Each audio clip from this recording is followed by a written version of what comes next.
Olá, pessoal, todos bem? Agora nós estamos aqui para corrigir 7 questões de direito processual civil que foram cobradas no 35º exame. São questões importantes que devem fazer parte da sua rotina de estudo. Na primeira fase, essas questões costumam cair entre a questão 51 e a questão 57, ok? Eu sou o Sérgio Mota, sou professor de Direito, seja muito bem-vindo ao meu canal. Canal esse no qual eu corrijo questões da OAB a fim de facilitar aí o estudo dos candidatos aí a advogado e advogada, ok? Se você gostar do conteúdo, você pode sim deixar o seu like, se inscrever no canal e ativar o sininho para receber a notificação das demais correções que estão por vir. E, de forma indireta, ajudar a divulgar o canal. Olha só, prova tipo 1 branca, com o objetivo de obter tratamento médico adequado e internação em hospital particular, Pedro propõe uma demanda judicial em face do Plano de Saúde X, com o pedido de tutela provisória de urgência incidental. Concedida a tutela provisória, devidamente cumprida pelo réu, é proferida a sentença pela improcedência. Olha que interessante, né? Olha o prejuízo.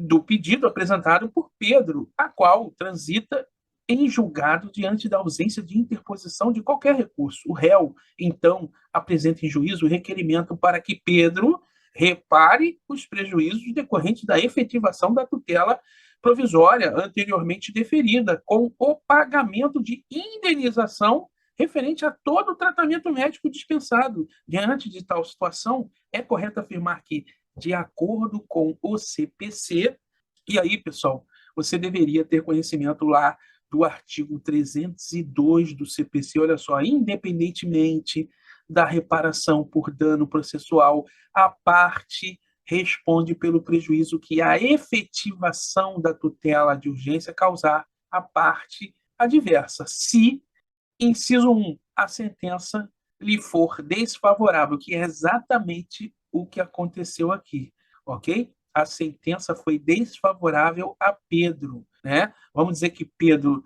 tem um problema médico, esse problema é levado ao conhecimento do plano de saúde, o plano de saúde discorda e fala, ó, esse problema não está no rol abrangido aí pelo contrato de prestação de serviço, ok? E inicia-se um conflito entre Pedro e o plano de saúde, né? Durante esse conflito, durante essa demanda judicial intentada aí por Pedro, é dito ao juiz que a situação de saúde de Pedro piorou. Consequentemente, o advogado de Pedro vai solicitar uma tutela provisória de urgência incidental, ok? Nesse sentido, lógico, o juiz, né, não quer que Pedro morra, não dá tempo de fazer uma perícia. Nesse sentido, o juiz defere a tutela provisória. Tá? Ao final do processo, feita a perícia, feita aí, a instrução probatória, consequentemente, chega-se à conclusão que, na verdade, o serviço realmente não estava no rol aí abarcado pelo contrato de prestação de serviço entre Pedro e o Plano de Saúde X. E aí? E aí vem o artigo 302 do CPC e fala que, independentemente da reparação por dano processual, a parte responde pelo prejuízo que a efetivação da tutela causar à parte adversa. A parte adversa aqui, no caso concreto, é o Plano de Saúde X. O parágrafo único do artigo 302 diz o seguinte: a indenização será liquidada nos próprios autos. Não precisa ser criado um auto apartado, ok? Então, essa indenização será liquidada nos próprios autos em que a medida tiver sido concedida, sempre que possível. De posse desse conhecimento, nós já podemos voltar aí para as assertivas. Olha só, letra A. O autor responde pelo prejuízo que a efetivação da tutela provisória de urgência causar ao réu. Dentre outras hipóteses, se a sentença lhe for desfavorável. Perfeito, né, pessoal? O que nós acabamos de ler aí no artigo 302, inciso 1. Existem outras hipóteses que eu não vou colocar aqui, mas a letra A se coaduna, portanto, com o artigo 302, inciso 1 do CPC. Letra B, por se contrapor aos princípios do acesso à justiça e da inafastabilidade do controle jurisdicional, não há previsão legal de indenização pelos prejuízos eventualmente causados pelo autor com a efetivação da tutela provisória. Veja bem, há sim previsão legal, artigo 302, inciso 1, então já demonstra que a assertiva está incorreta. E essa previsão não se contrapõe aos princípios do acesso à justiça e da inafastabilidade do controle jurisdicional, ok? Letra C. A liquidação e a cobrança da indenização referente ao prejuízo sofrido pelo réu pela efetivação da tutela de urgência, seguindo a regra geral, devem ser objeto de ação própria, descabendo a apresentação do requerimento nos próprios autos. É o contrário, né? Ou seja, deve, em regra, ser liquidada nos próprios autos, né? Quando isso não for possível, pode sim ser feito em autos apartados, ok? É isso que diz lá o parágrafo único do artigo 302. Letra D. A indenização pretendida pelo réu afasta a possibilidade de reparação por eventual dano processual.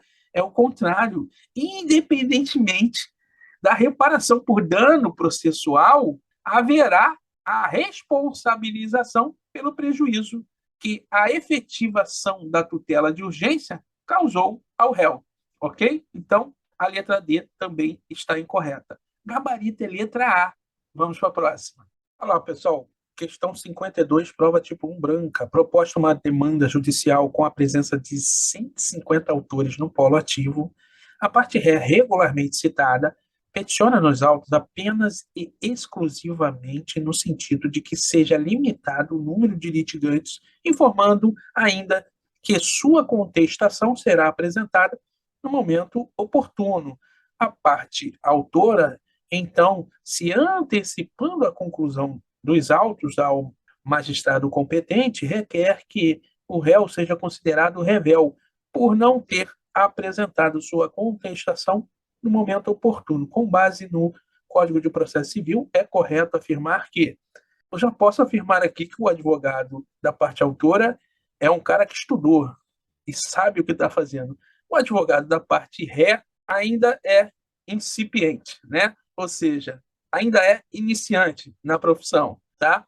Para você resolver essa questão, você teria que ter um conhecimento aí do artigo 113 do CPC. Olha só, duas ou mais pessoas podem litigar no mesmo processo, em conjunto, ativa ou passivamente, quando entre elas houver comunhão de direitos ou de obrigações relativamente à lide. Entre as causas houver conexão. 3. Ocorrer afinidade de questões por ponto comum de fato ou de direito.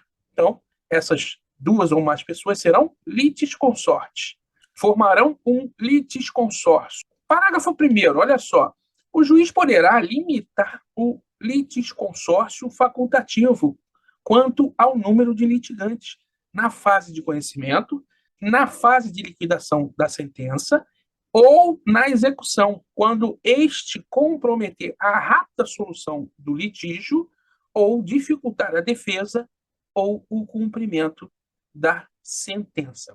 Parágrafo 2º, o requerimento de limitação interrompe o prazo para manifestação ou resposta, que recomeçará da intimação da decisão que o solucionar. Recomeçará o prazo para apresentar a contestação, independentemente se o requerimento for acolhido ou não, tá? Nesse sentido, nós já podemos ir para as assertivas. Olha só. Letra A. O juiz pode limitar o litisconsórcio facultativo quanto ao número de litigantes nas fases de conhecimento ou de liquidação da sentença, sendo vedada tal limitação na execução. Não, contrariou o artigo 100, parágrafo 1º, que diz que a limitação pode ocorrer na fase de conhecimento, na fase de liquidação e na fase de execução, tá? Olha lá, a palavra vedada deixa a assertiva A incorreta, ok? Letra B. O requerimento de limitação de litisconsórcio facultativo quanto ao número de litigantes, interrompe o prazo para manifestação ou resposta, que recomeçará da intimação da decisão que solucionar a questão. Olha que a letra B é uma cópia do parágrafo 2º do artigo 113 do CPC. Logo, é a assertiva correta, ok? Letra C. O fato de o réu não ter apresentado sua contestação no prazo regular tem como consequência a incidência de pleno direito da revelia material. Não tem. Por quê? Porque, nesse caso, de acordo com o artigo 113, parágrafo 2º, o juízo deve dar uma solução ao requerimento, tá? E, apresentado o requerimento, o prazo para apresentação de contestação é interrompido, ok? E não há que se falar em incidência de pleno direito da revelia material. Por quê? Porque há casos em que a revelia não se dá de pleno direito. Ah, onde está isso, professor? Artigo 345 do CPC. Olha só, a revelia não produz o efeito mencionado no artigo 344 se, havendo pluralidade de réus, algum deles contestar a ação. Inciso 2. O litígio versar sobre direitos indisponíveis. Inciso 3. A petição inicial não estiver acompanhada de instrumento que a lei considere indispensável à prova do ato. Inciso 4. As alegações de fato formuladas pelo autor forem inverossímeis ou estiverem em contradição com a prova constante nos autos. Então, nesses casos, ainda que o réu não apresente contestação, ele não sofrerá a revelia. Logo, como a questão não vai a fundo nesse sentido, não há como afirmar que, nesse caso aqui, né, do enunciado, a revelia ocorreria de pleno direito, ok? E ele fala ainda que a revelia pode ser revertida caso acolhido o requerimento. Não, na verdade, o que acontece é a interrupção do prazo para apresentação da contestação, tá? Ele dá a entender que só haveria o benefício da interrupção caso o requerimento fosse acolhido, o que não é verdade. Sendo ou não acolhido, ocorre a interrupção do prazo, consequentemente, o autor é beneficiado, né, por essa interrupção, ok? Letra D. Apresentado o requerimento de limitação do número de litigantes com base apenas no potencial prejuízo ao direito de defesa do réu, deve o magistrado limitar sua análise a tal argumento, sendo vedado decidir com base em fundamento diverso. Não, tá? Por quê? Porque o artigo 113, parágrafo 1º, diz que o juiz pode decidir, né, com base no comprometimento da rápida solução do litígio, na dificuldade da defesa ou na dificuldade de cumprimento de sentença, né? São 3 aí os aspectos que o juiz pode analisar. E ele não fica vedado ao potencial prejuízo do direito de defesa apenas, ok? Nesse sentido, a letra D está incorreta. O gabarito é letra B. Vamos para a próxima. Olá, pessoal. Questão 53. João ajuizou ação de indenização por danos materiais e morais contra Carla. Ao examinar a petição inicial, o juiz competente entendeu que a causa dispensava fase instrutória e, independentemente da citação de Carla, julgou liminarmente improcedente o pedido de João, visto que contrário a enunciado de súmula do Superior Tribunal de Justiça. Nessa situação hipotética, assinale a opção que indica o recurso que João deverá interpor. Nesse sentido, pessoal, você deveria saber aí o conceito de apelação e o conceito de agravo de instrumento. Olha só, a apelação é o recurso tratado pelo disposto nos artigos 1009 a 1014 do CPC. Segundo 1009, é cabível contra a sentença, que é o pronunciamento por meio do qual o juiz, com fundamento nos artigos 485 e 487, põe fim à fase cognitiva do procedimento comum. É decisão emanada do juiz de primeiro grau de jurisdição. Por intermédio da apelação, se busca obter a reforma total ou parcial da decisão impugnada. Já o agravo de instrumento é o recurso que tem por objetivo evitar que danos graves e irreversíveis sejam causados a uma das partes a partir de uma decisão interlocutória. A decisão interlocutória é todo pronunciamento judicial que não coloque fim à fase cognitiva do processo ou que não extinga a execução, ok? Mesmo não proferindo uma sentença, as decisões que um juiz toma durante o processo possuem grande impacto na resolução do mesmo. Então, daqui nós já inferimos que a grande diferença entre a apelação e o agravo de instrumento é que a apelação é o recurso contra um pronunciamento do juiz que põe fim à fase cognitiva do procedimento. Já o agravo de instrumento é o recurso que tem por objetivo evitar danos graves que podem sim ser causados por uma decisão interlocutória, por uma decisão que não põe fim à ação, ok? Nesse sentido, olha só, lendo o enunciado, você já poderia chegar à conclusão de que não era agravo de instrumento, já que a decisão do juízo julgou liminarmente improcedente o pedido de João, logo pôs fim à causa, né? Ou tentou pôr fim à causa, né? Já que João pode sim interpor apelação, ok? E aí eu preciso ler o que está no artigo 332 do CPC, olha só. Tanto em virtude de recurso interposto contra a decisão que indefere a inicial, quanto o recurso contra a decisão que julga liminarmente improcedente o pedido, que é o caso aqui do enunciado da questão, pode o juiz realizar juízo de retratação no prazo de 5 dias, determinando o prosseguimento do processo. Onde está isso, professor? Artigo 332 do CPC, ó. Nas causas que dispensem a fase instrutória, o juiz, independentemente da citação do réu, julgará liminarmente improcedente o pedido que contrariar enunciado de súmula do Supremo Tribunal Federal ou do Superior Tribunal de Justiça. Parágrafo 2º.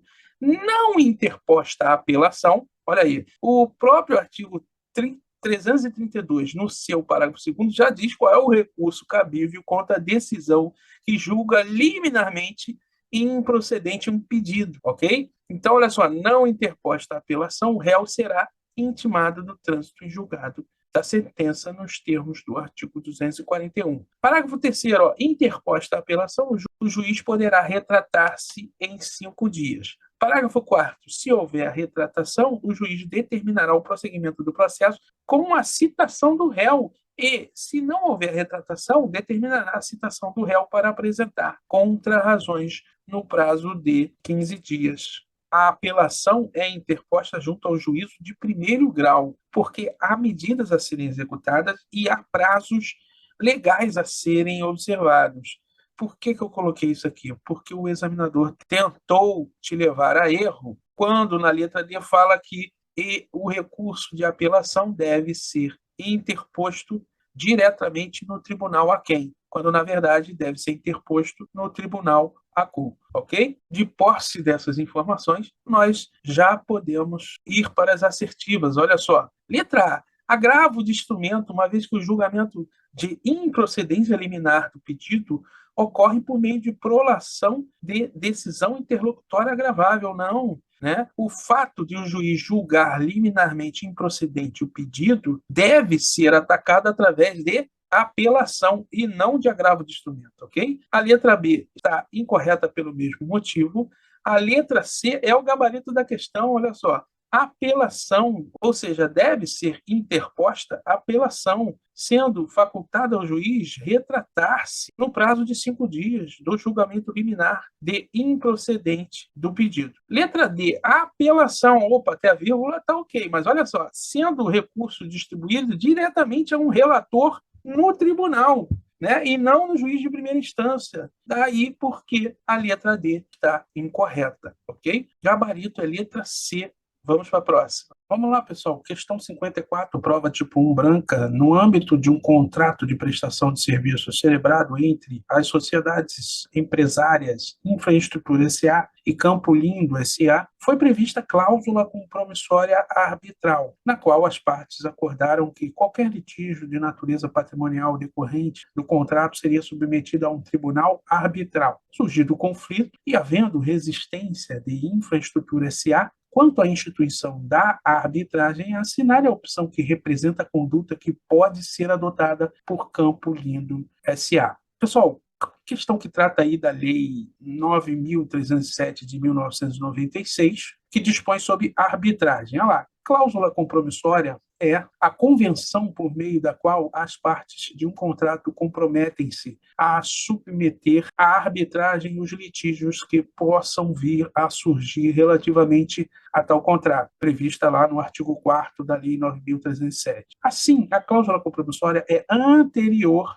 ao surgimento do conflito entre as partes que dirigentes já pactuaram sobre a adoção da arbitragem para a solução de eventuais litígios. Portanto, cláusula compromissória é anterior ao litígio. Compromisso arbitral é posterior ao litígio, ok? E na letra a banca fala o seguinte, olha só, Campo Lindo S.A. pode adotar medida coercitiva mediante autorização do Tribunal Arbitral para que Infraestrutura S.A. se submeta forçosamente ao procedimento arbitral. Você que estudou já deveria saber que essa assertiva está errada. Por quê? Porque, lendo a Lei 9.307, tá? Nós chegamos à conclusão de que não há como o tribunal arbitral, por si só, adotar medida coercitiva. E a jurisprudência já decidiu isso, tá?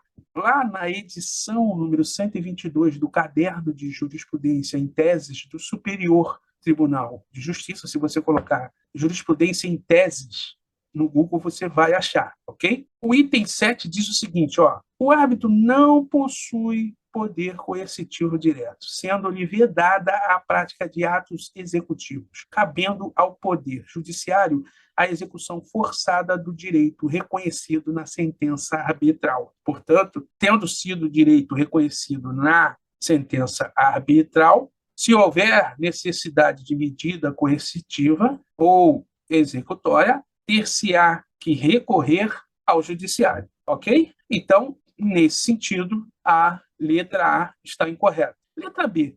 Campo Lindo pode submeter o conflito à jurisdição arbitral, ainda que sem participação de Infraestrutura S.A. Pode, tá? Pode, porque o juízo pode suprir a vontade de Infraestrutura S.A. Agora vamos continuar lendo, ó. O qual será considerado revel e contra si presumir-se-ão verdadeiras todas as alegações de fato formuladas pelo requerente Campo Lindo S.A. Não, tá? Olha só. Diferentemente do que ocorre no processo judicial estatal, o não comparecimento da parte para apresentar defesa durante o procedimento arbitral não terá efeito de confissão ficta, tá? Aí que é a pegadinha da letra B. Olha só, naturalmente haverá grave prejuízo a quem não apresentar sua versão dos fatos e indicar as provas que as amparam, lógico, né? Quem estiver revel, ainda que sem os efeitos da revelia, sofrerá prejuízo, lógico, naturalmente. Mas não há que se falar no procedimento arbitral em confissão ficta, porque o réu não apresentou lá sua contestação, ok? Então, ó, quando fala presumir-se-ão verdadeiras, na letra B, deixou a assertiva incorreta. Letra C. Letra C copia o artigo 7º da Lei 9.307. Né? Daí porque está correto, olha só, Campo Lindo S.A. pode requerer a citação de Infraestrutura S.A. para comparecer em juízo no intuito de lavrar compromisso arbitral, designando o juiz à audiência especial com esse fim. Sim, pode, ok? Olha lá. Artigo 7º, ó, existindo cláusula compromissória e havendo resistência quanto à instituição da arbitragem, poderá a parte interessada requerer a citação da outra parte para comparecer ao juízo a fim de lavrar-se o compromisso, designando o juiz audiência especial para tal fim. Parágrafo 6º do artigo 7º. Ó. Não comparecendo o réu à audiência, caberá ao juiz, ouvido o autor, estatuir a respeito do conteúdo do compromisso, nomeando árbitro único. Parágrafo 7º. A sentença que julgar procedente o pedido valerá como compromisso arbitral. Tá? Artigo 22, parágrafo 3º. A revelia da parte não impedirá que seja proferida a sentença arbitral. Ok? Portanto, a revelia não impede a sentença arbitral. E a letra C está correta. Letra D. Campo Lindo S.A. pode ajuizar ação judicial contra a Infraestrutura S.A. para que o Poder Judiciário resolva o mérito do conflito. Não, tá? Olha só, o caderno de edição número 122 da Jurisprudência e Teses do Superior Tribunal de Justiça, no item 1, diz o seguinte, ó, a convenção de arbitragem, tanto na modalidade de compromisso arbitral quanto na modalidade de cláusula compromissória, uma vez contratada pelas partes, goza de força vinculante e de caráter obrigatório, definindo ao juízo arbitral eleito a competência para dirimir conflitos relativos aos direitos patrimoniais disponíveis, derrogando-se a jurisdição estatal. É lógico que, se houver nulidade na cláusula do contrato, né, qualquer das partes pode alegá-la junto à jurisdição estatal. Mas, de acordo aí com o item 1, a competência é do juízo arbitral, ok? Então, não há que se falar, como na letra D, que Campo Lindo pode ajuizar ação judicial contra a Infraestrutura S.A. para que o Poder Judiciário, nesse caso de revelia, né, resolva o mérito. Errado, tá? Errado. E o item 3, também da jurisprudência em tese, diz o seguinte, a previsão contratual de convenção de arbitragem seja o reconhecimento da competência do juízo arbitral para dirimir com primazia sobre o Poder Judiciário, ó, com primazia, tá? De ofício ou por provocação das partes, as questões relativas à existência, à validade e à eficácia da convenção de arbitragem e do contrato que contém a cláusula compromissória, ok? Portanto, a letra D está incorreta. Com isso aí, nós terminamos a primeira parte da correção das questões de direito processual civil do 35º exame. Um forte abraço, bons estudos.